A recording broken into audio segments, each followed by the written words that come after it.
This week I'm testing the Hyundai Kona EV. Let's find out how good it is as a baby drive.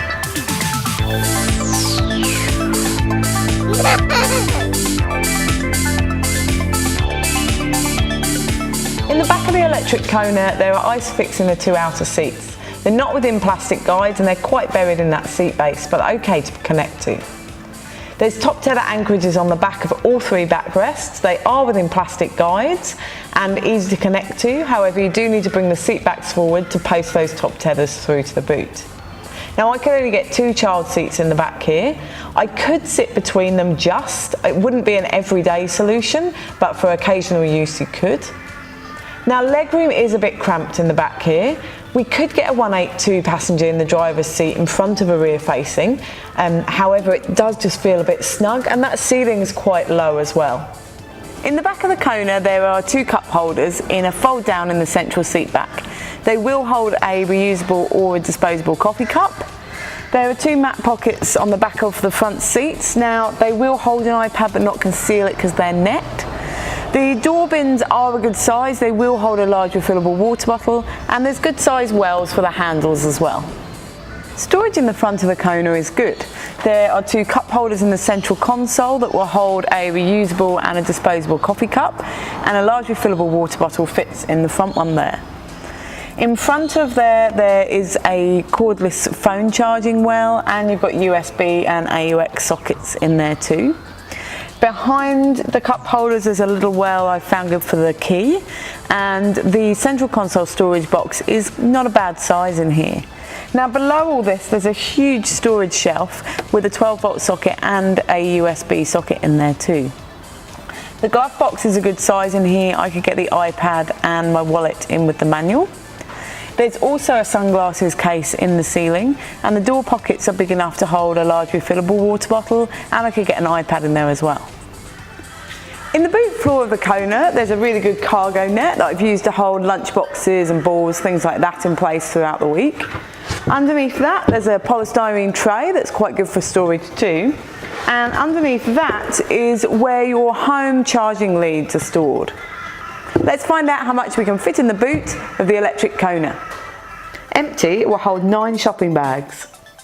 Or with the parcel shelf removed, the Mountain Buggy Duet twin stroller will fit with 3 shopping bags.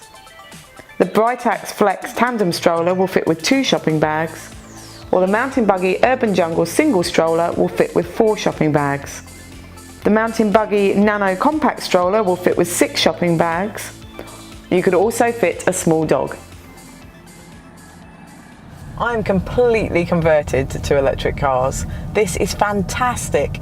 It's super nippy and fun and fast. It's smooth, it's quiet, it really is good. And when I get into normal cars, I just feel really disappointed that I'm not driving this. One of the great advantages I've discovered this week of the electric Kona is that I can just plug it in when I'm out and about and with my family, instead of having to make an extra stop at the petrol station.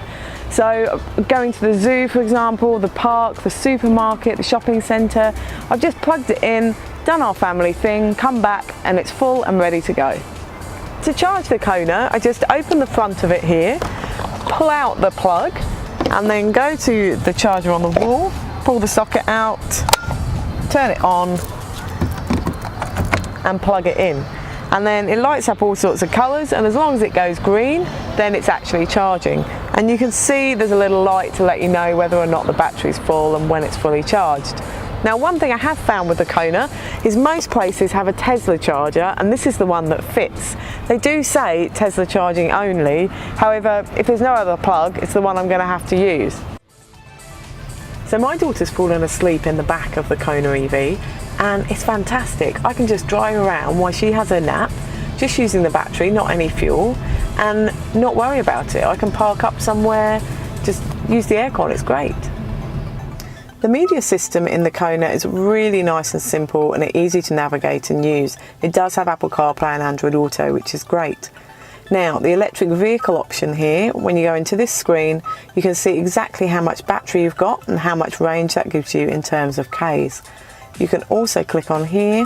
It will give you a list of your nearest charging points, but I also found there's a lot more than that I've used this week, so it is worth Googling it. there's also this rather cool option where you can set the car when it's plugged into charge to automatically heat or cool the car for you before you get in. When I put it into reverse, the camera image is nice and clear. You do get quite a loud beeping though, and there's no way to mute that apart from turning the sensors off with a button in the central console, but that does turn the sensor visual off that is in the screen in front of the steering wheel. So to sum up with the electric Kona, I found the electric part of it really fits into family life well. However, with the Kona, the interior and the boot space are quite limited.